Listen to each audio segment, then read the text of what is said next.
What's up, everyone? Before we get into our podcast, we would like to take this opportunity to give Bingetown's first ever sponsor, Riverside, another huge shout out. We have been doing this podcast for the last 4 years, and we can never seem to find the perfect recording and editing software that fit all of our content creation needs. That all ended after we discovered Riverside.fm, the best software we found for podcast recording. Riverside is an all-inclusive one-stop shop that allows for professional-level content creation through top-of-the-class features such as video marketing, easy-to-create social media clips, webinars, and automatic transcriptions of the recordings. Another incredible feature of Riverside is local recording, which bypasses poor internet connections to create studio-quality audio and video. Riverside even has an entire library of tutorials called Riverside University to assist in any way possible. If you're a content creation business or even looking to upgrade your audio-video software for more casual chats with your friends and family, Riverside.fm is a must-have. You can try Riverside for free at Riverside.fm, and you can use the promo code BingetownTV, one word, BingetowntV for 15% off. We'll leave the link in the promo code in the show notes. Once again, that is Riverside.fm and promo code BingetownTV for a discount. Thanks again to Riverside for being an amazing service for our podcast and sponsoring this episode. I feel like anytime we've been either favorable or critical of the show, this whole podcast, it's been also with the caveat of like, let's see it end, and then we can go from there. So now we're there. So Jim, settle in. This is going to be, and for all of our listeners out there, appreciate all the love, all the theories, and I think this was a really interesting finale. I have not intentionally looked to see too many critics of it or whatnot, but it feels like the response to it is a little bit all over the map. So rather than just going in with my take, because I am also like working through how I feel about this, because there's some positives, there's a lot of negatives for me. Heard that. I think maybe what's best is, let me do a quick synopsis, and then why don't we go through, Jim, the bigger mysteries, just so we can make sure we hit on all of them. Okay. And then from there, so we can kind of be synced up on just the facts of this case. Yeah. The True Detective, we got to sit down the night, boys. We just got to make sure we're on the same page. Yeah. But then I want to talk after that about like what I think really was done well this season, but then things that I really think were done poorly. Yeah. And that, I guess that'll kind of speak for itself how I feel about it. You cool with that? I'm down, man. I'm ready to go. Well, our finale leads us, like we had mentioned last pod, we go right into the ice caves. We've got a Clark sighting before the opening credits. We find our murder laboratory. We find our murder weapons. We are torturing people with duct tape and old iPods. And and ultimately, we are, as viewers, given the answers to a lot of our questions. We have a lot of character development with our two protagonists, with Danvers and with Navarro, culminating in some vigilante justice, some Aurora Borealis look from our from good old Pete, who's dumping his dad's body in the ocean under the beautiful night sky, and under the beautiful night sky of a new year, and the classic True Detective, two internal detectives questioning one of the detectives to finish us out. You know, that's obviously such a broad strokes over this episode, but let's go over our impressions, like you said, right? And then we can dive into some takes. So look, something that we talk about a lot on this podcast is the writing of this show. The difference between writing, directing, what is good, what is bad. What I will say is the writing of the mystery part of this show, the storyboarding of it, I was really happy with at the end. I think it made sense. I think the way they wove in the supernatural, the way they answered the questions, like that I liked. But when you sit back and we'll get into like the direction of how they answered those and what it actually looked like as the viewer. I was not happy with and was almost like laughing at some parts, to be honest with you.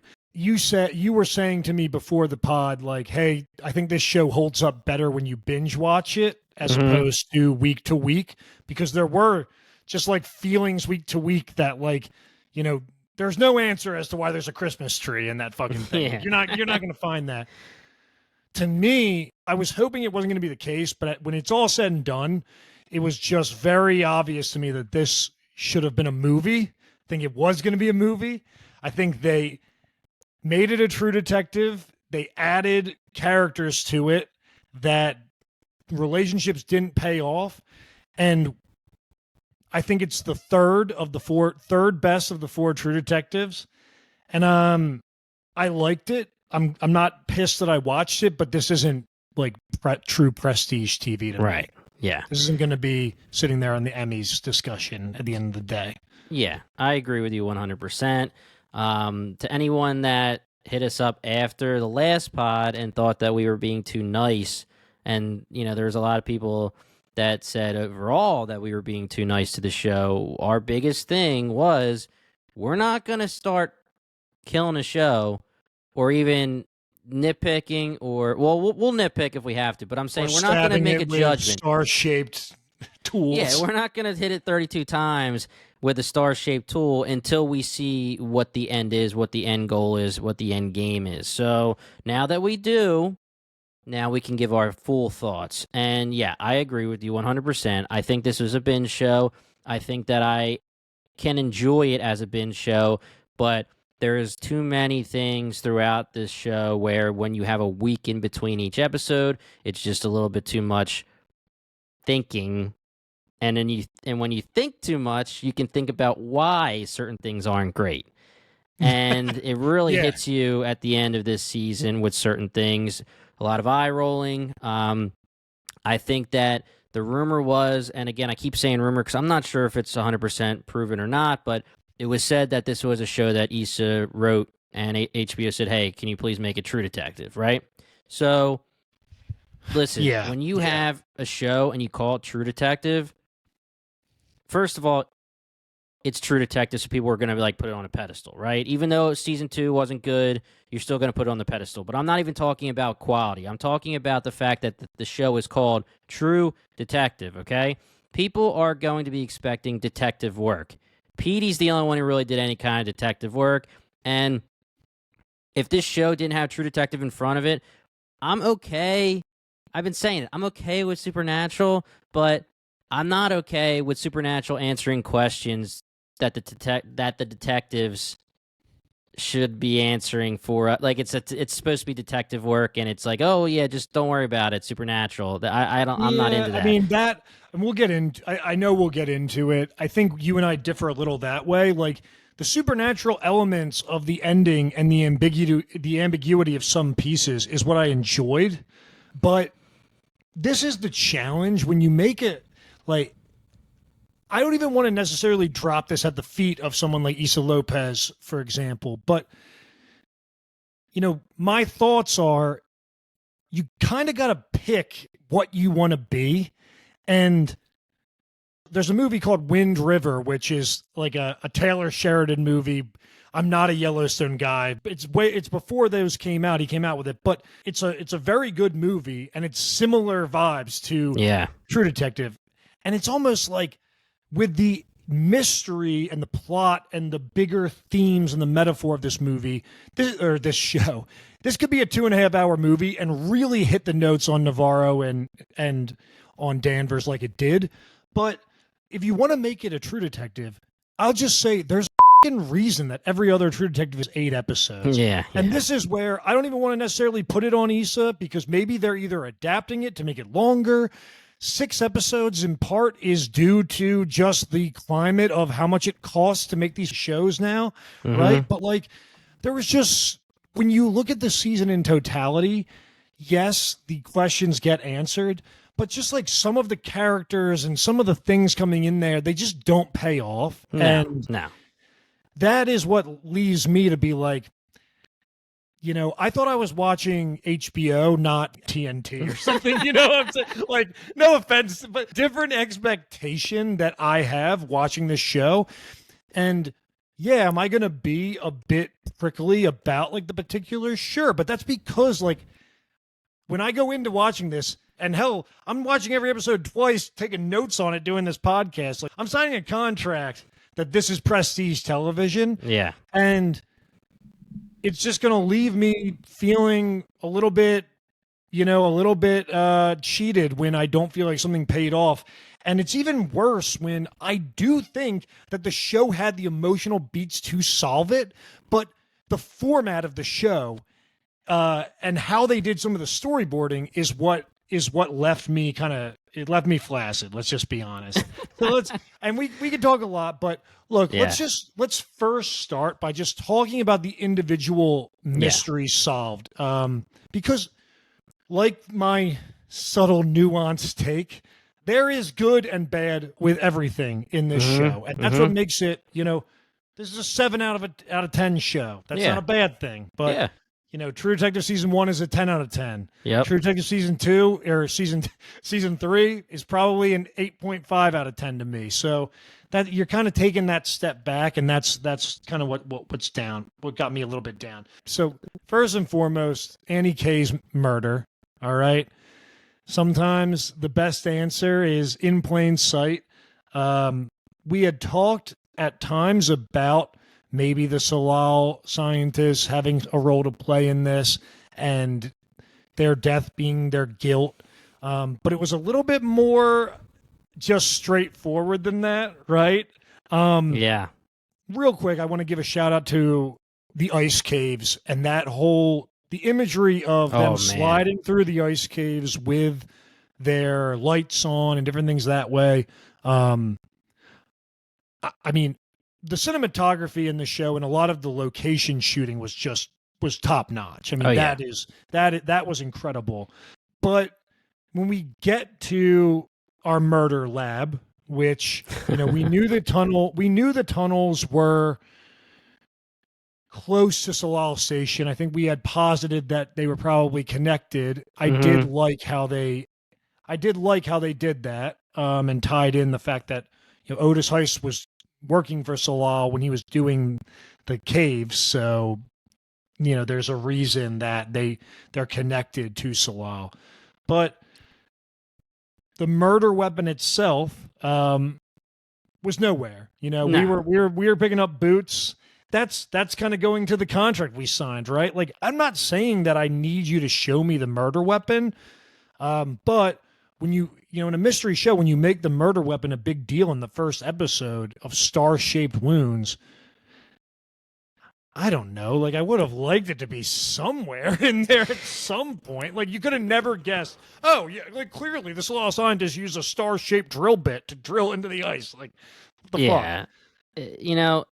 Like you just said, you don't have to show me the weapon throughout, and I don't have to necessarily guess it, but this is going to be jumping around because I know it's going to be nitpicking another part, but, you show it to me, we go into the lab, they're like, oh, there it is, pick it up, there it is, it's star-shaped, and then you just have a scenario where, like, okay, it's a piece of the drill bit that's sitting on the table in the lab, okay? Now we have one of the justice ladies spill her bucket onto the floor, decide that there's some kind of secret hatch, figure out how to pull the lever to open it, then goes to just decide she's nosy as shit and wants to go down there, and then she herself goes like, oh, what's this on the table? Star-shaped? Whoa. They must have freaking killed her, and now we're gonna get our justice ladies, and we're gonna bust their ass. Well, you were saying that Pete was the true detective. I would posit, that right. Alaskan, ladies with 3 jobs, that are working their fucking ass off as cleaners, working in crab shacks. They're the true detectives in this show, right? This is the perfect point of what I mean by the difference between writing and directing, okay? If I say, Annie K finds this laboratory, sees what they're doing, in a fit of rage, having to deal with these stillborns and all the effects of these pollutants, she destroys the research. Dr. Lund who is a reclusive scientist, also loses his mind. There's a frenzy. He stabs her. The other scientists jump in. It's a terrible accident. They don't know what to do with it. Right. If I say that, you're like, holy shit, that sounds like that's a really good answer to the question here. So, but then if I say, well, the way I'm going to show you it is instead, we're not doing anything through the perspective of Clark beforehand, but we're just going to cut to him waking up in bed, coming down. Lund is essentially playing a Bond villain. I wrote down in my notes Revenge of the Nerds 5, Night Country, because it just felt like they just tried to have their cake and eat it too. Like, oh, let's have all of these other scientists jump in and do it. They all do it. Even I could buy that. But then you've got like Lund's sinister look. It just, if you showed me the perspective of Lund finding her doing that and showed the rage, that would make me buy it more. And then you also, just to go along with like the Wheeler, false narration stuff, she's clinging to life after being stabbed 32 times. And then, Clark has to put her out of her misery. I liked the answer. Yeah. This is the frustrating. I liked the answer. I hated the way they filmed. Like, that was bullshit. Yeah. Fuck's sake. Yeah, you're talking about the evidence. I mean, God, that was probably the trumpet they found was probably the same one they stabbed her with, but they didn't care about the cell phone. He's got the cell phone. He's got, what the actual I like the answer, but I just thought the way it was filmed, I don't know. It's just not what I was looking for. I don't want to be too critical, but it's just like you take something that's a plausible explanation and then you display it that way. I don't understand that. Like, I love how you're saying this because that's exactly my thoughts. Like, are you satisfied with the conclusion? There are answers that they gave us, and I'm like, yeah, I mean, yes, I didn't think you were going to be able to give me something where in my head I was like, okay, cool, you got me. It was good. I didn't really think this was going to be the answer, but then there's plenty of things where I'm rolling my eyes because of like what you said, how they show it to us, and then even how it's figured out later. Some of the ways that they figure it out, again, I already kind of alluded to it with the cleaning ladies just spilling a bucket and, oh, there's the water. Let me just decide to be nosy as shit and figure out a way to get into the secret hatch. We'll get into the Justice ladies. But, I mean, it is. I mean, and think about it. So Annie, in a fit of rage, destroys this lab, which, again, totally buy that. Then she composes herself after destroying the lab, takes out her phone and goes, hey guys, my name's Annie Kotak. Yeah. I just this lab up. Like, again, it's when I'm saying it this way, it makes it sound ridiculous, right? Yeah, but right. You could have filmed it where she destroys the mechanical arm, which they said was it took 2 years to rebuild. She could have destroyed that and then been composed herself and been like, I got to take this video. I got to get proof. And then that's when Lund finds her. And there's you can't have this grisly 32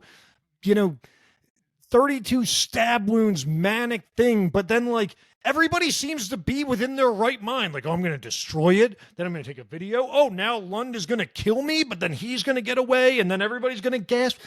And she's still alive and I'm going to smother her. It's so ham-fisted that that's what pisses me off more because I just feel like the answer is the writing is good. Just not executed in a way that makes me, as I'm watching it, be like, you think back on it and it's that is actually good. I could see the storyboard and being really being in and buying into it. But that whole scene, I mean, that just, it didn't do it for me. I mean, Clark, I don't know who that actor was. That's a pretty big role. He's the guy that we're looking for the whole series. Mm-hmm. And then you got to live up to it. The way it works out that he's got to, he's got to produce because he's the one telling us everything. Well, he goes from, I'm not telling you shit. Then they put the skull candy, whatever you want to call it, in his ears, which I like that part. Then they take it off, and he's just like, I'll tell you everything. That transition was cracking me up. He's just like he didn't have to regain himself. They took it off, and they're like, "You ready to talk now?" And he's like, "I'll tell you whatever you want." Yeah, right. Talk about when you talk about eye roll. I don't think my eyes rolled harder than when he bust "Time is a Flat Circle" out. I texted you. I was like, why? I wasn't looking at my phone because I was watching it a little late. I saw it afterwards, and I'm like, that's the only thing you texted me was just, he's just like, and he's always here. Time is a flat circle. I'm like, you didn't need to do that. Why are we doing the half-ass car? Let me do the half. It was cool just having Russ's father connection because Alaska is Alaska. I thought that was really cool. I mean, you don't need to give me Carcosa. I mean, you didn't need to give me Time is a Flat Circle. I mean, don't throw that out at me at the last second. I brought this up last episode, and even more so after this episode. It just seems to me that they said, hey, please, can you make it True Detective? And she's like, all right, let me just find a few things I can add in. And Tuttle, I'm fine with Tuttle. Tuttle's good. Make that a world-building thing and make it exist in the same world, fine. I'm actually differing with you. I didn't need Travis at all, to be honest. Like, I don't need Russ. I don't need any connection. You can just say it's in Alaska and just not even bring up Russ' stat. I don't really care. I'm just saying, if you wanted to make the link, I didn't think that. I thought that was fine. If it's like this is a supernatural show, let's get Russ' father in it. I thought that was fine. Yeah, well, we're gonna have a freaking part of this podcast called Supernatural. We need to talk about it because there's plenty of stuff where yes and no. Yes, I'm okay. No, I'm not okay. And I have a list here, and I don't really. Yes, we'll get into it. Well, just so at that piece where you're figuring out that part of the mystery, right? They go in and do a little explanation on the mind's involvement, which, I actually did enjoy, right? We had Dick Ebert is one of the individuals that was in our chat, and he made some great points just about the permafrost situation. For those of you that also have to Google permafrost, it's ground. It's ground that is frozen or below freezing for 2+ years. So again, that piece of it I like too. Like, logically makes sense. They're driving the mine to increase pollutants, to make the permafrost, make it easier for them to mine what they're looking for. Kind of goes back to the first thing we were talking about in the first episode, the microbiology piece of things. Well, we go from this into what I think is the best part of this episode, and where this episode did a great job for me is everything in the middle with Navarro and Danvers. Maybe you disagree, but I loved the cut-ups, and I think when it came to, we wanted to know what happened with Navarro's son. We wanted to know what happened with Wheeler. I think Danvers' they did. Son. You said Navarro, but yeah, Danvers' I wanted to know what happened with Danvers' son. Excuse me. Did Navarro have a son? Who knows? Kavik? Yeah, Kavik's out there. That part of the character building I thought was the strongest piece of the episode, and I want to go a little bit more into it. But do you agree with me on that? Yeah, no, I agree. I liked everything between Danvers and Navarro. That's the supernatural portion of the show that I was fine with for the most part. Anything that has to do with, I know you're not specifically talking about that, but I mean just the two of them coming back together, the relationship that they eventually make together, they kind of rebuild, I guess. Even the Holden stuff where she says, like, puts her hand on the eye and says, "I see you." That I thought that was a good payoff. That's something that proves to Danvers that Navarro had to have seen something, because that's an inside thing between just her and her son. All of that kind of stuff, yes, I was fine with all of that. And Danvers, she saw her son in the ice. That's why she went into it. So she became a believer in that moment. And to your point, like, what I wrote down when I was thinking about that part was, you have Jodie Foster, like, fucking use her. The scenes where, and they did a, the scene of her, telling her not to let Holden, not to say Holden's name, just her talking about Wheeler and you seeing that Navarro just kills the shit out of him, which they juked us on that. And again, you can't be mad, because I think last pod I was talking about, the direction that he's facing. But the whole thing is an unreliable narrative, right? Yep. So, Yep. Even the baby crying after they kill him, which to me just symbolized like right away they felt the consequence of what they did, right? Yeah. There's a kid there and you're just killing the guy. And finally, I did really like when Navarro is walking and being back in this war zone. So it's also like symbolic of her PTSD and overcoming that. But then she gets her Akka from her mother. That's what her mother is telling her to listen for all of this time, right? Mm-hmm. So the end result being Danvers says at one point when they're talking about Petey, he's fucked for life. And she says, you'll be surprised what people can live through, right? Right. All of that I really enjoyed. When I look back on this season, like the enjoyment I have is I do think it was a great dialogue and character building for Jodie Foster's character Danvers and for Callie Reese's character Navarro. That's why that's even more to the point of why I'm saying this could be a movie or an 8 episode, because give me more of that. You can flush out the additional characters. I don't want to like poo-poo some of the scenes without really giving those middle scenes their flowers, because I thought they just did a great job there. And holding the hatch, that metaphor. Again, a little on the nose, but that gets us to see the fingerprints and put together the montage of our girl with 8 fingers. Mm-hmm. So that's going to bring us up to our second solve. Who killed the Salal scientist? Well, I want to give it to you. I want to give it to you on this one because this has a supernatural bend to it. Even when you tie the tongue in. What did you think of that scene? So, the actual first reveal, okay, when it shows them busting in and just tearing shit up, I was pumped for it. I actually was very like, justice, baby. I actually was down for that. But again, it's one of those things where you got to go back and think, right? So, to me, the first thing here is, you said the hold the hatch thing. That was a little on the nose. I'll allow that. Danvers is the one who's going to catch things like that. We have been talking about it all season, the mayonnaise, different things like that. But, grab me this random chemical and get the UV light that just so happens to be in the same room that we needed, and we're going to immediately be able to see the 3 fingers just sitting there, and oh my gosh, it's Blair. I don't know. I feel like that was just like, oh, we need to rush and get to the point. And, again, they are true detectives. They are true detectives, but I mean, if Petey figured it out, I would have allowed it.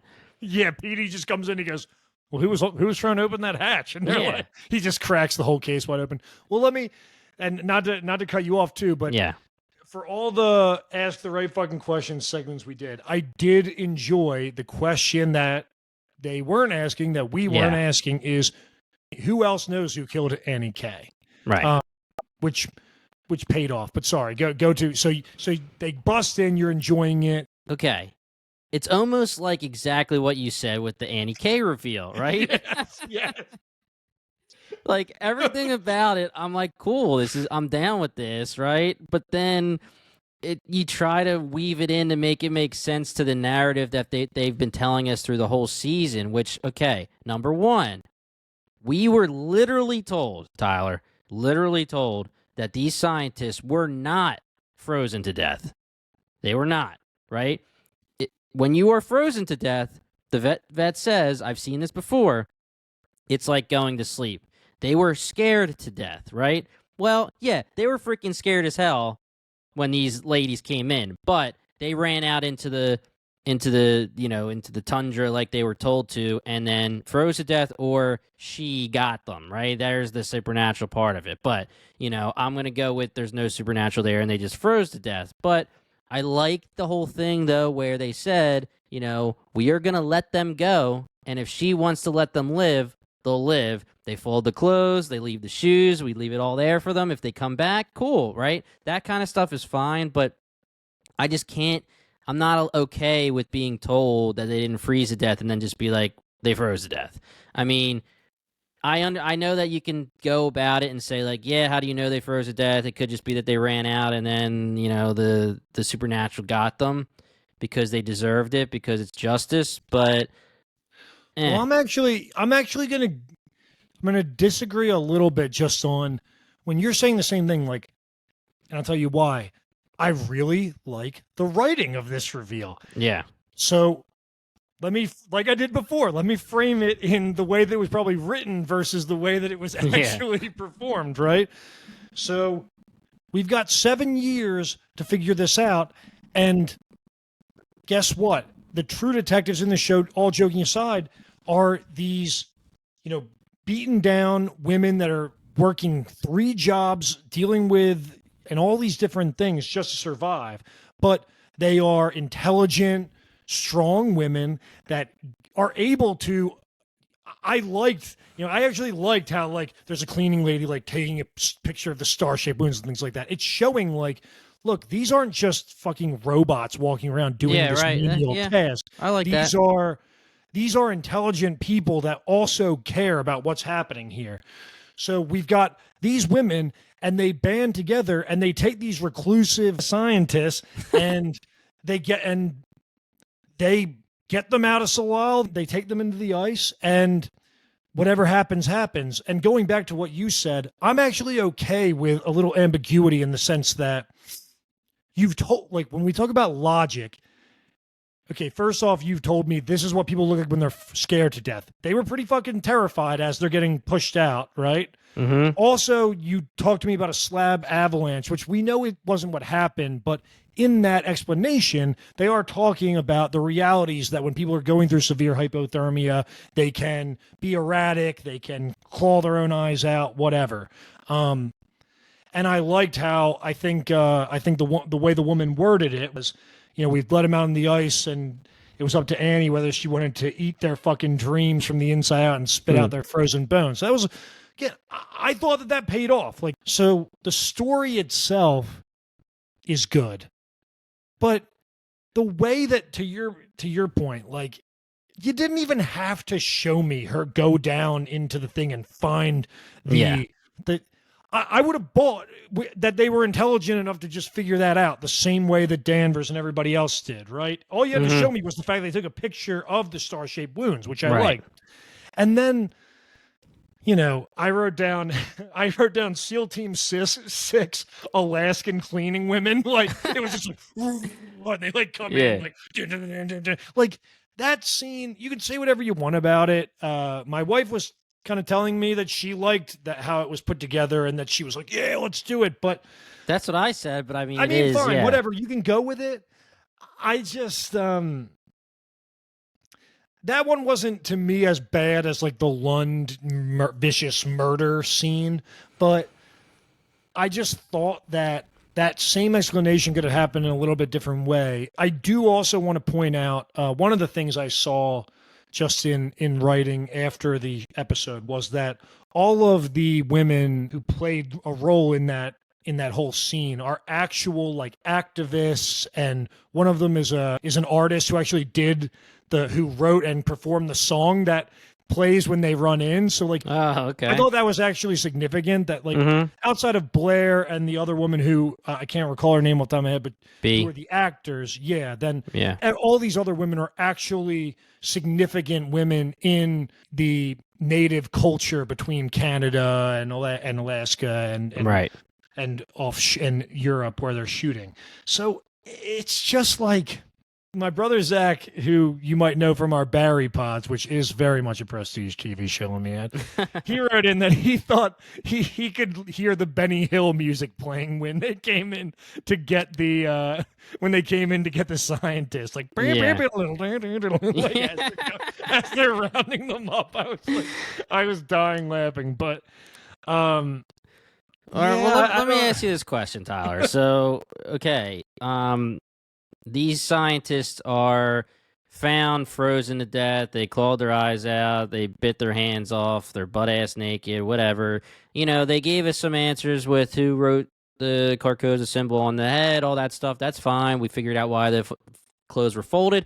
perfectly fine with that because I do like you said, I like the fact that the end game was that these ladies decided to just give their own vigilante justice and say, sending them out to Annie. If Annie decides they can come back, their clothes are waiting for them, folded nicely for them. You know, that's fine. Like, I'm good with that. But here's my question, okay? We have this result of what they look like, and, you know, whatever. We're told that they didn't die from being frozen. It is what it is. But are we just to assume now that Otis was stranded and everyone froze to death except him? Well, this is the thing. What burned his eyes out? What burned their eyes out? If we're talking about the finale in isolation, then that's good. But if we start to pull back to the past episodes, which is this is the point that you were making earlier, that's when it starts going, you know, the same way that if we're pulling a thread, the same way that I was complaining about not really caring about Julia when she died and wanting more time with Julia so that I could really, you know, rather than her just being the reason Navarro can't go to the lighthouse to get Otis Heiss. Yeah. There was a lot of that in this, right? Like, at the end of the day, they didn't solve the murders, right? They figured out who did it. Well, they did solve Annie K. They solved Annie K's murder. Yeah. They didn't solve the law scientist murder. They just like went on a journey that like to force Pete to murder his dad. Essentially, it's just like Jesus Christ. Navarro's like, all right, I really went on a journey and I understand myself now. I'm gonna embrace the supernatural portion of my life. I have my name now. I'm gonna go off and do my thing. Danvers is like, I came to my conclusion that I have to accept my son. I have a better relationship with my girl Navarro. And Pete's like, yeah, poor Pete. Sucks, so let's go to Pete real quick. Yeah. The poor Pete just, you know, they couldn't even let him have like the crying scene at the end to end last episode. They had to like get his ass in gear and get him to start cleaning last episode. But even then he's, you know, missing teeth in the wall, which is a tough one. Pete drops Leah back off, sees Kayla. Didn't need any of this. I mean, just go. Do what you got to do. Yeah, Kiss like, on the lips. I don't know if the Kayla scene was like they didn't have it and then they just got like AI to make it using Grey's Anatomy dialogue. Like, I don't know what that was supposed to. It was just go do it and then you be safe, you motherfucker. I love you. And it's just like, okay, so he was kicked out of the house for exactly long enough time to kill his dad. Yeah, that's essentially that was a real big punishment that he had going on in his marriage. But it is it brings in Fiona Shaw, Rose again, Agonal. This one I know is cutting you deep, Tyler. Yeah, so look, I kept saying there's more meat on the bone for Rose Agonal. She's got to be involved. She's such a great actress, and there's so many things we don't know. And look, you know, if we're going with the theory that this was its own show, then they made it a True Detective, then I'm going with the theory as well that Rose Agonal was just completely added in because the only, you know, yes, she sees Russ Cole's father, Travis, his ghost, and takes them to the bodies. Well, the bodies could have been found without There's a helicopter right? in the air. The helicopter could have found them. It could have been, and then all throughout, like, yes, she was the old wise lady that gives us some good thought exercises about the difference between mental illness and spirituality. It's not like she was completely pointless, but to me and any of our prestige viewers out there, I hope that you've watched the show Mayor of Easttown last year, or 2 years ago, maybe 3 years ago at this point. If you didn't watch it, it's a great watch, but she reminded me of like Guy Pearce. Guy Pearce is in Mayor of Easttown. He's you know, important, but not at the same time. And it's like, wow, HBO's got so much money. They're just getting Guy Pearce in for like some light work. Yeah. That's meanwhile what was happening in this. I was thinking such right off light the work bat, for like, Fiona Shaw. yeah, it Such was like, light work, especially in this finale. It's just like, look away. I'm gonna burst his lungs so that he doesn't float. And she basically is like, this is gonna suck, man. It's you think it sucks now, it's gonna be worse. Look up at the sky, enjoy it, and then it's like over. I could have taken a complete unknown in that role to get the show back the rate that they paid for Fiona Shaw, so maybe they can make 2 more episodes. Yeah, right. Like, it was just like, I just am a little bit left cold that's what Fiona Shaw did in the show. And Pete's just like, oh, Pat, what is it? Pat, I did patricide, and now I'm out here and nothing got fucking solved, and I'm a detective, baby. Let's fucking go. Like, Yeah, and I didn't change anything about who I am as a detective. Like, he basically still yelled at Kayla and was like, I gotta do this. I'm going to do this, Kayla. Don't give me shit. Like, and then it didn't turn into, like, I understand at the end he's like laying with his son and stuff, and it's supposed to show that maybe he's spending more time with his family, but at the same time, really, it didn't have like the scene where he's like, Kayla, I get it. I'm sorry. After this, I'm done. I'm gonna focus on the family. It was just like, Kayla, you gotta let me do what I gotta do. I need your help. Like, and she's like, yeah, what about what he said made Kayla forgive him? I love you. What was I just couldn't understand that. But Yeah. We do get our time jump, Jim. We get our time jump. I do love, some good old fashioned True Detective camera interrogation of Danvers, where Danvers can just lay out, the realities of the plan that they were doing, which was leave Otis' body in the car, create that narrative that Hank, went off and he will never be found. I did enjoy that in this quick scene with her and Leah, showing that she's got a better relationship with Leah now. Right. It looked like Leah did have the traditional tattoo on her chin, which, again, just showing that acceptance from Danvers of pushing past the unfortunate passing of her son and lover, but also embracing Leah, embracing her culture. And Navarro is gone, leaves behind. I liked the reveal of I did like the reveal of the phone, right? Because before Clark goes out and kills himself, we don't know what happened, and it did make sense that Navarro was smart enough to get essentially a taped confession from him before she would let him commit suicide. Weirdly enough, Tyler, now I don't know if this matters to you. I guess it really doesn't matter to me that much, but I mean, the Clark that we see on the phone has like no blood on him. He looks pretty damn clean. I thought that the first watch, but I will say when I watched it a second time, if you're really looking for it, it looks like it was filmed the same day. Okay. And they took the duct tape off him. So, because that was my first, when I watched it on the first go, I was like, when was this filmed? Yeah, but then when I did rewatch it, I was particularly looking like, is his face still fucked up? And it was. So okay, good. I will give it that. All right, I will give I'll it take that. And we're left with I'm going to call it the town ending with, I'll see you, this side or the other. It was nobody ever really leaves Ennis with Navarro and Danvers. You're meant to believe that Navarro took her life, right? Oh, you think that? I don't. Okay, well let's go. Talk about it. Let's talk about it. Yeah, so that's actually very interesting because I was on TikTok Live last night, and the question that I got, 90% of the questions that I got are, is Navarro alive?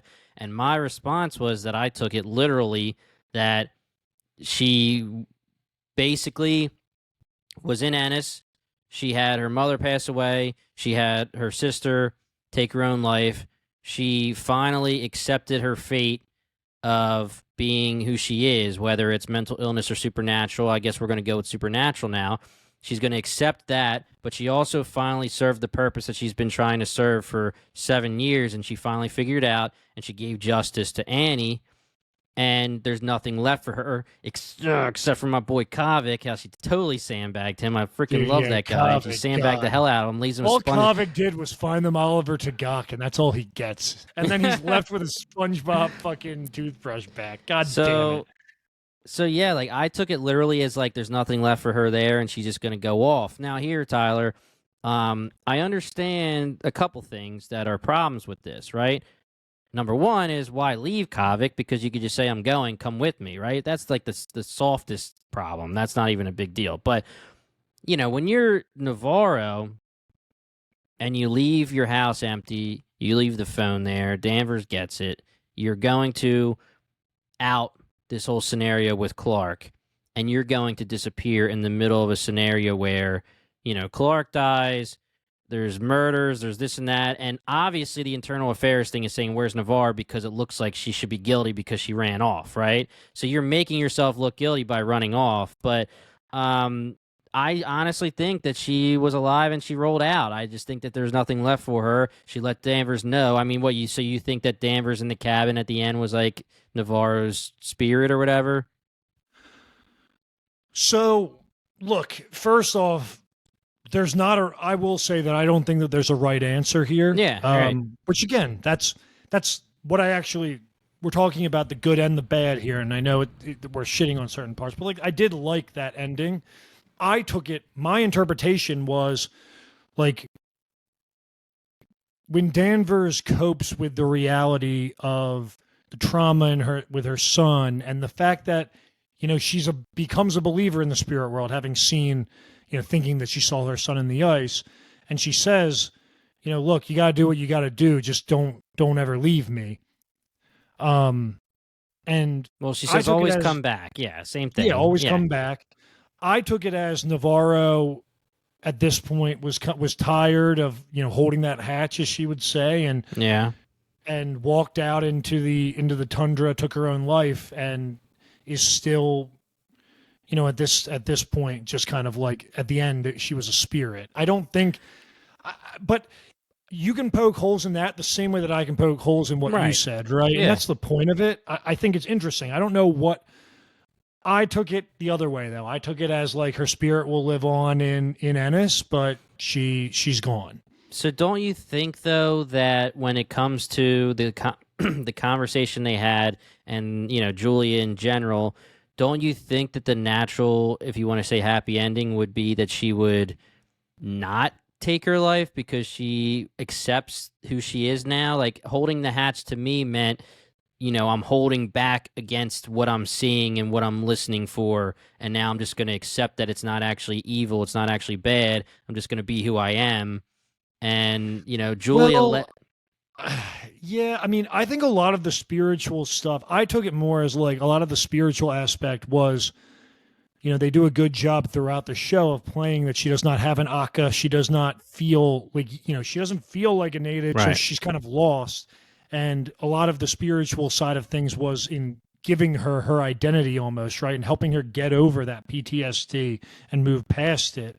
But at the same token, like she's part of a family that's dealing with mental illness and different things that way. And I almost felt like it was like a release for her to use her Akka with someone of native descent and feel a part of that when they were getting the confession from SEAL Team 6, Alaskan cleaning ladies.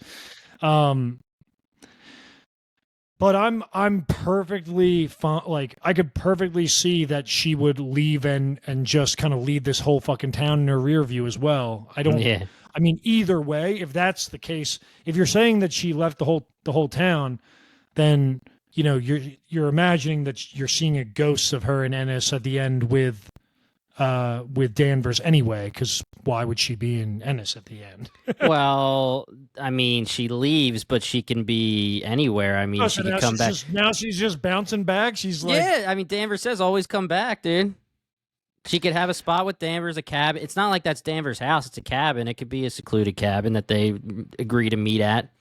Which is what makes the ending was satisfying to me. I thought they did a good job because that is a non-answerable question. This is one of those things, Tyler, that I will 100% say, unanswerable question, perfectly fine. We're good. They literally say, Danvers says in her interview, some questions are not going to be answered, right? And to me, cool, but also a little bit of an eye roll because there's certain things that you can't just tell me, hey, Danvers says things can't be answered, so maybe you guys as the watchers need to just chill the hell out and not ask the questions like where the hell's the tongue and or who cut the tongue out and all that bullshit.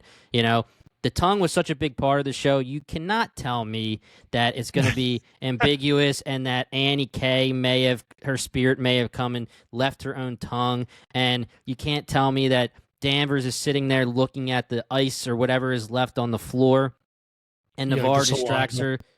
Yeah, the saliva. Navarre distracts her. She hits her head, and she's just like, oh, yeah, whatever. I'm going to move on. The tongue stuff, let's talk about it, Tyler. I mean, that's another one where, look, to me, I don't know. There's no, like, playbook for what I'll buy into in terms of supernatural stuff. But for me, what I thought was good about the supernatural pieces that actually mattered in this show were similar to, like, what we're saying with Navarro at the end. They gave you enough where, look, there could be a logical explanation, but they're also like what I was saying with the scientists. They could have they could have been so afraid that with the hypothermia, they became manic, tore their eyes out. They could have hypothetically been killed by the spirits. I like the things that are giving you like both logical answers and not logical answers. So like when it comes to Clark, he says, I didn't leave that tongue there. Or I didn't ever cut her tongue out. But we also know that he lied to them about smothering her too. So maybe Clark was the one that did it, in my mind. The cleaning ladies, they're obviously telling their own side of the story, so they could have done it. And I mean, you could also make the case that Hank did it and left it behind at the scene with Danvers when they first get there out of, his remorsefulness for what he had done, right? So I believe that they gave you 3 plausible, logical answers, which is why I was okay with it. I'm with you. Like the first go around, I was like, well, what about the tongue? But then the second go around, I'm like, you know what? There are 3 logical answers, but there's also a 4th answer, which is, that was the spirit's call to that she was awake. And to me, at least, that's what I'm fine with. I'm fine not knowing. That's one thing, that's one piece of the mystery that we don't get to know. And that's actually fair for me. It's okay. Like you can talk me into that and I'm fine because again, we're not talking you into that already. I feel like you're like, yeah, I mean, Tyler, I'm a night boy with you, man. I have faith in you. I trust you. You got a lot of sway with your boy, so okay. All right. I'm not against that. It's just that I'm not big on ambiguous answers when something like the tongue is such a big deal for 5 episodes. I mean, how many times does Danvers be like, what about the tongue? What about the tongue? I get it. You're maybe not Oliver to Gux. Yeah. Well, all right. Before we move on to Oliver, and I'm not moving away from Otis either for a second, but let me just read this to you because Issa Lopez did an interview with LA Times with a lot of publications about the finale, and someone says, the LA Times says, I've watched the finale twice now. I'm still trying to figure out how literally I should interpret the final shot. Danvers and Navarro on the porch. I assume you wanted to leave us with a mystery to think about. So tell me about it. And she said, I think the entire series has 2 readings. One of them is that everything is connected to the supernatural. The other one is that there's absolutely nothing supernatural happening. The dark brings its own madness and neurosis to some characters. The men walking onto the ice, you can go with they froze to death in a flash freeze, and they had paradoxical undressing and delirium because of hypothermia, or they walked onto the ice and faced the thing they woke up by being in the wrong place, meaning obviously supernatural, et cetera, right?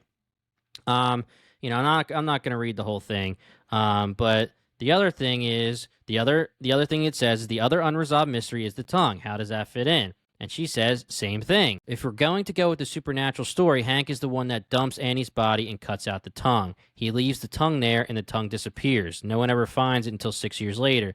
In the moment that the scientists face their fate, the tongue reappears because it's time to tell the story that was silenced before. Was it Annie's ghost? ? And then she says, if you're going to go rational, Hank cuts out the tongue and leaves it there, and then the body is found not by Navarro. Navarro is the first cop of the scene, but she's not the first person at the scene. The community is. In my mind, the women find Annie, and they cannot take her body, but they can keep her tongue in a gesture of kindness for their friend.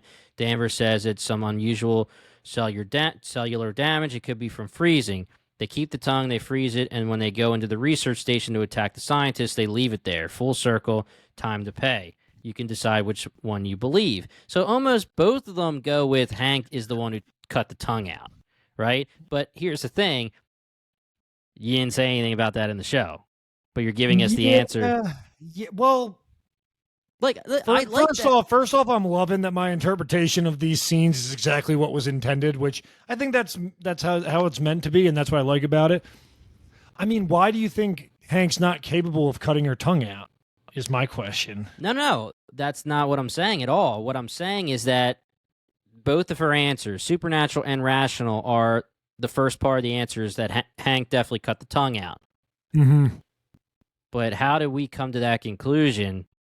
Like, you gave me 3-4 conclusions. Only one of them has Hank cutting the tongue out, which, again, is fine. But she's making it seem like it should be obvious that Hank cut the tongue out, and the next part is what's up for interpretation. And you didn't give us that at all in the show. Yeah, I mean, that's fair. I mean, I'm still going to choose to take it because look, it's your interpretation, dude. My interpretation. I can take it all three ways, but I get what you're saying. I think it's a nitpick on her now, on her critique of it, because I think you could have. That's one of the logical conclusions that you could make to her point, right? It's almost just both logical and supernatural, but yeah, and it's almost just like what you were saying about the murder weapon, right? You tell us about this murder weapon right away, and we're like, now we're going to look for it. Well, one of the first things that we see that makes something look sketchy and it's a homicide is this tongue, right? Mm-hmm. We see the tongue, and we're like, Jesus, there's a tongue cut out, and it's on the floor. It just doesn't feel right to me that that's one of the things you leave. Yeah, I guess it couldn't have open-ended. been Hank putting it there. It would have had to be the cleaning ladies because I forgot. I thought it was found by Danvers, but it's found by the guy with the Funyuns. Yeah, the supply guy. So it would have to be put there by either. It had to be put there by, like, in my theory, the cleaning, the justice ladies. Yeah. So, all right. Now, before we tie everything up, let's just quickly, I mean, we've done enough beating dead horses, right? But I want to talk about the supernatural thing, Tyler, because I've been harping on it this entire season, and I need to get everything off my chest now that I have an answer, okay? So I'm just going to name some things, and you can tell me if I'm out of line, if I'm in line, if you don't give a shit, and we'll just hash it out, right? So I don't really have an order here, but number one is Clark, right? This isn't fully supernatural. This is actually a little sidebar, but Clark didn't seem that crazy. I mean, yes, he was crazy, but let me say, he didn't seem like a guy that took a trailer and turned it into Carcosa Shrine with a mummified. I mean, 100% agree with you on that. I was expecting like a deranged lunatic. Yeah, and that was why I was laughing. Like when they took they took the duct tape off the second time, and he's just like, "What do you want to know?" Like, yeah, right. Just like, what? I thought he was gonna be fucking nuts. I think like he's wild. Actor. He's wild because he still thinks like, yes, Annie killed everybody. Like he believes that, and again, maybe he's right. I mean, that's what we don't know, but he is in wild. You have to accept that there's something going on because he believes that, whether it's right or wrong. But he seemed rational enough where the fact that they're showing me this cool ass scene that we really liked when we saw it, but the trailer, of this shrine with a mummified body and what was he doing and why, so anyway, whatever. Okay. Continuing Agreed. with the Clark stuff. Okay. Why does he do the shake thing and then say she's awake? Yeah. Okay? No idea. Now no idea. Why did they show us that again? I didn't like that scene either. So she's awake, Tyler. Makes sense to Clark, right? These scientists, whether they're guilty deep down or not, feeling guilty deep down or not, they're making TikToks, they're doing their damn thing, right? They're living the dream while Clark randomly just decides to have a seizure and say she's awake, okay? Now, she's awake throughout this show. I just said it. Makes sense to Clark because he firmly believes that Annie is coming to get them. Right? He feels guilty for killing Annie, and she is coming to get them. Now, Lund, Tyler, comes back to life, or he's not dead, and the zombified Lund says not one word about, like, these damn cleaning ladies took us out. he says she's awake and we woke her. And he knows what happened to him. He knows why he is frozen to death. I don't get it. Now, why does she's awake go to Danvers? That shouldn't make any sense to Danvers when her son said it to her in her ear and he puts his arm around her in the bed. The she's awake thing is just a theme throughout the show that makes no sense to me. It only makes sense to Clark. I don't like that supernatural portion of it. I don't care that supernatural exists, but I need them to connect for a reason, and it needs to make logical sense. Yeah, I'd agree that they were trying to force that piece of the she's awake, but I'm also going to I just don't. That's like a minimal you don't care. To me. Yeah, you don't care, and that's fine. I had forgotten about who even said she's awake by the end, but you did make a good point. The Lund thing is just hilarious to me because he's just like, yeah, he's awake. He could have been like, what the fuck? It was the second. Damn clearly. Second thing I'll say is, do not create an angry mob with your friend with only 8 fingers. That's just right. That friend needs to be on the sidelines, or maybe she's the one driving the truck. But do not let her do any of the heavy lifting. Yeah, because that's just a recipe for disaster. But yeah, that I'm with you on that. So this isn't supernatural, but I just need to ask you, right? So they get to the station early in the season, and Danvers says, "Turn that shit off. I hate the Beatles." And she turns off Twist and Shout, right? Turns it off, Tyler. Clark, after he's running away from them, goes upstairs, and he's in a manic state, but he's like, "I gotta turn Twist and Shout back on. I gotta turn that shit back on." Yeah, dude. I know. Yeah, it was like that made no the Twist and Shout relevance of that song. Do they say that they intimate that it was playing when the car accident happens? Yeah, but they also replayed it and the scene with Wheeler, and he was whistling it. He was whistling Twist and Shout. So yeah, the fact that was on again, it was like, well, I mean, I'm even ignoring the fact that it was not easy to get. You had to move something out of the way to get up to the hatch. And they're right on his ass, and he moves that whole thing, moves it back, climbs upstairs, and they're like, "Where did he go?" It's that. Why is he playing Twist and Shout, dude? Yeah, well, he went upstairs and was going to hide. Was like, you know what? I'm going to turn on Twist and Shout. Yeah. So obviously, one of our big gripes in episode 4 at the end was the ear bleeding. They do call it back. You said that they would. Now, here's the thing, Tyler. This actually isn't as pissing me off as you would think, because to me, the symbolism to that is she is listening. When she's listening, her ear bleeds, right? That's what I'm thinking, right? So she sees her sister in episode 4. Yeah, it's just a scream, but she's listening, the ear bleeds. Then her ear bleeds right before her mom talks to her and tells her name. It shows it specifically. So I'm guessing that the answer is that the ear wasn't ruptured by the scream of the ghost. It just means when she's actually listening. Whatever. Anything supernatural for Navarro, I allow. You can do that if you want. Even the scene where Navarro's trying to kill or bring the power back, and it's the lights are going on and off, and you see the ghost in the corner, and it's supposed to be scary, but there's no reason to show it. I guess it's the sister, it could be the mom. It's just a quick hey, we're scaring you kind of thing. I mean, those things are fine. But yeah, I again, that was one of our big questions, and I guess they answered it by saying that when she's listening, her ear bleeds. Maybe. Yeah, I get. I mean, but what was she listening to? That I mean, with the sister. Yeah, episode 4 is the stinker of the season in totality. Because nothing that really materialized at the end paid off besides finding poor Otis Heiss. Well, before we get into Otis Heiss, because I have a little something planned for the finale of our pod. Is there any other supernatural things you want to touch on? No, I mean, I feel like I hit it enough. I mean, everyone I feel like everyone listening, even though I have other things to list, I feel like you understand my gripe. You understand where I'm coming from. I've been saying it this entire season, and I feel like the finale just proved partially of what I was saying correct.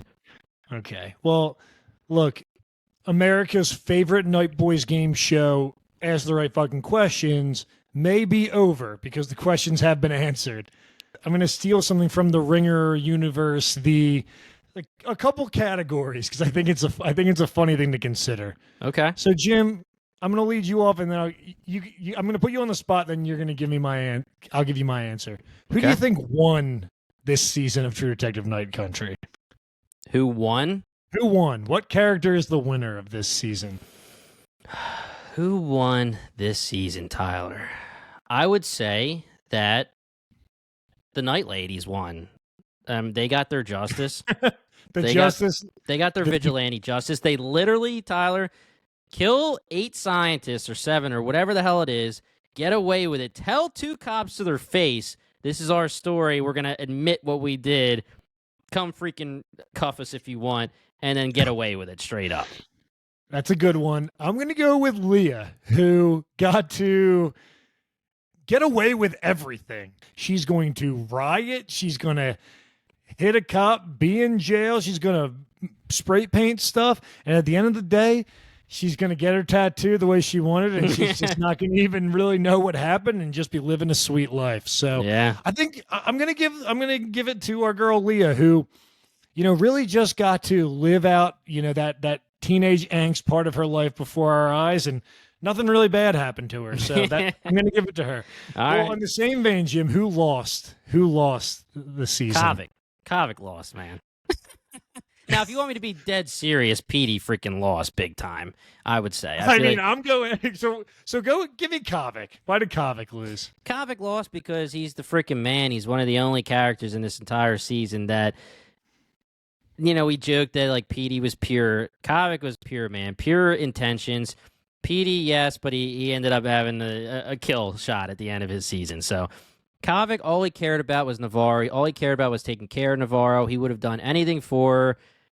He gives his SpongeBob toothbrush to her, man. I know he gets it back, but then he loses his girl after all that. He said, come back to me.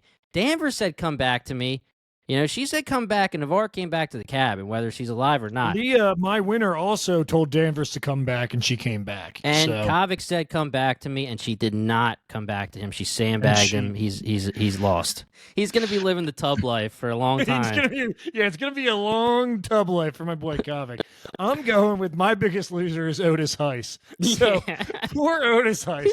The only value in his character existing in the first place and being blind and the ear thing is to provide somebody that's similar to the Salal scientists so that you get a link for the ice caverns. So they couldn't have decided that like something else happened to them. They had to make this guy blind. They made this guy a meth addict. And then after all that, he gets fucking shot twice in the back.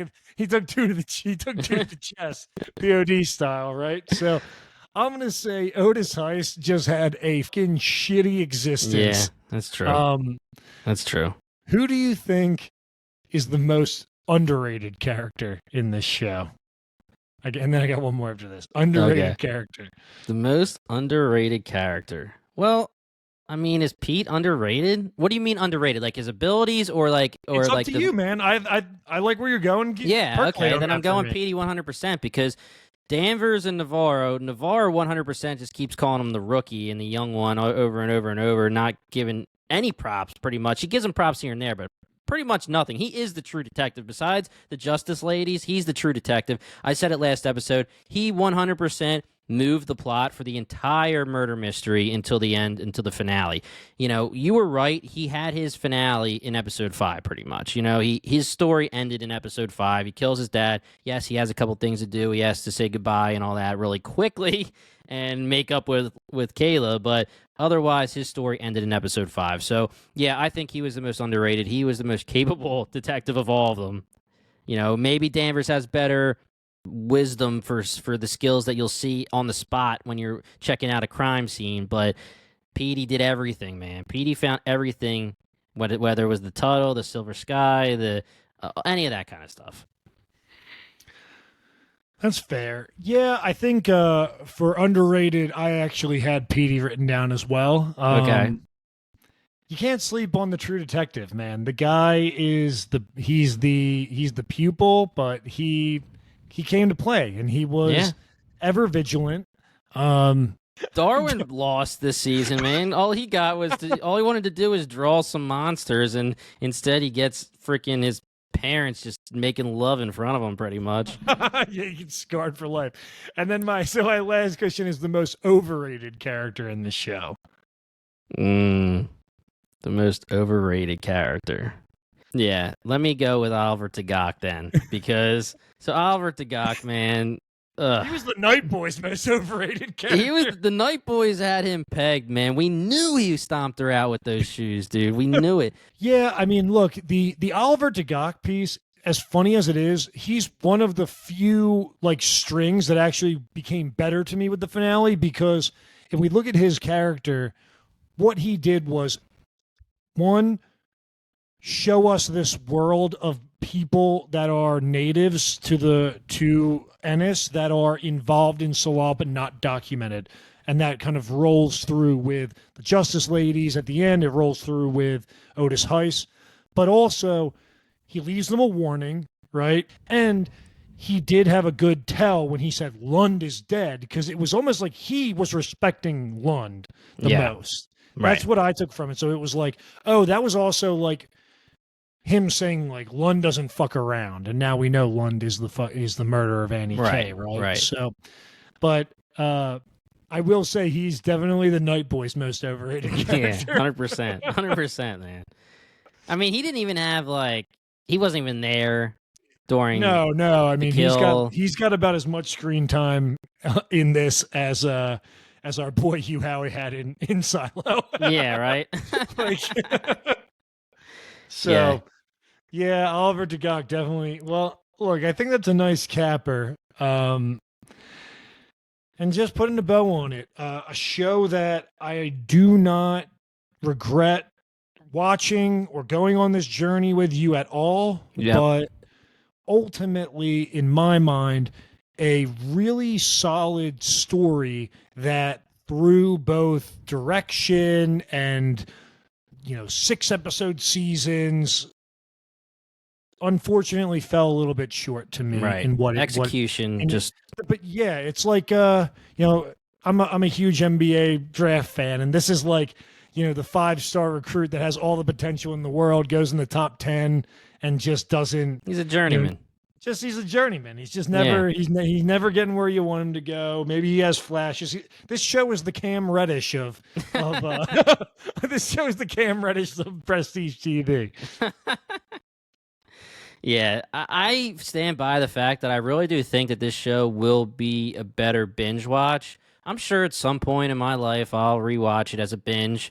We're BingetownTV. I mean, that's what we do. But like I said in the beginning, the weeks in between caused more problems than they were worth. I agree with you. I had a blast covering this with you, man. It made it even more fun to watch just because I knew we were going to be talking every week and talking to all the fans and the listeners and everything. I don't regret watching it at all. Like I agree. 7 out of 10 is. I mean, I don't agree with people that were saying like it's disgusting, it's trash, it's the worst thing that ever happened to True Detective. I actually read the Ringer blog, Tyler, before we went on, and I really enjoyed one of the last questions that was asked, and maybe I'll ask you. The question was this a step forward for True Detective, or did it hurt True Detective, or neither? Did this kill True Detective? Because people think it killed it. Now, listen, I don't know the people in the Ringer. I don't listen to them enough to know anyone by name, except obviously the big dogs. But, some of the answers were, first of all, True Detective will never die.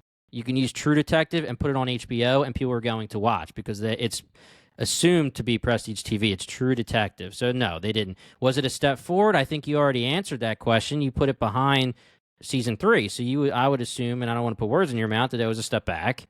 I'm saying in totality, what I don't want to minimize is, again, my gripes with this season are more from the direction of things, but from the storytelling aspect. And something that is really important about this season is that this gave more of a voice to women and to a native people, where I think someone said it in our Discord, but like if you rewatch season 1 or season 2, like you're going to see the misogyny, the things that exist, which part of that is the writing of the show. Part of that is actually trying to be like, that's really what 90s detective work was like.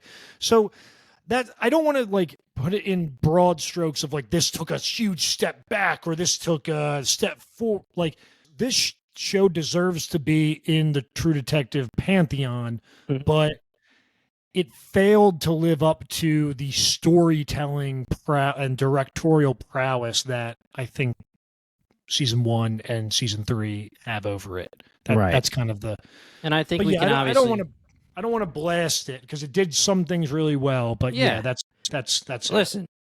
If True Detective season 5, 6, 7, 8, 9, 10, 11, 12, 13 came out, I will watch every single one. I mean, and I'm very much a hypocrite because I haven't seen season 3 because of how season 2 was. So I will be watching season 3 immediately. I don't know if you want to talk about this quickly, Tyler, but people are asking us if we should cover other seasons. We don't have to make decisions right now on the pod, but there are members of Bingetown TV that have never seen it, whether we want to make, us the veterans and them the rooks, or even maybe do season 3 and I'm the rook and you're the vet and just go there. It could be fun to rewatch season 2 and see how we really feel about it. Things like that. We'll talk about it. Guys, if you want us to do it, hit us up. Let us know. The Night Boys will live on forever, okay? Yeah, I think what this did most importantly for me is just reignite all of the greatness of this True Detective series. And like Jim said, hit us up on, Twitter or the Discord or what have you if you're interested. But I think there might be it might be fun to I don't think we should by any means go episode by episode through them, but do synopses of, the season 1, season 2, season 3, given that some of our co-hosts over here haven't seen them yet. I think that could be fun, and also just kind of everybody that watched this, whether you loved it, whether you were so on it, whether you didn't like it, it made you reignite your passion for the True Detective series. Yeah. All right, great. So, guys, if you like what you heard, check us out, BingetownTV.com. The True Detective feed, we're sure we'll be posting some more in it, like we just said, but if you want to find everything else that we're covering, me and Tyler, we covered Silo. Me and Tyler will be covering stuff again in the future, obviously. There are 6 other hosts for Bingetown, plus a couple special guests just like Tyler. We cover a lot of TV shows, so just check us out at BingetownTV.com or search Bingetown TV on any of your favorite podcast apps. Hit that subscribe button. It means a lot to us, and we'll see you soon. Coming up, we have Shogun. We have Avatar: The Last Airbender. We're currently covering Masters of the Air, so we have a lot going on. So, BingetownTV.com has everything there for you. Once again, we are Bingetown TV, and thank you so much for listening.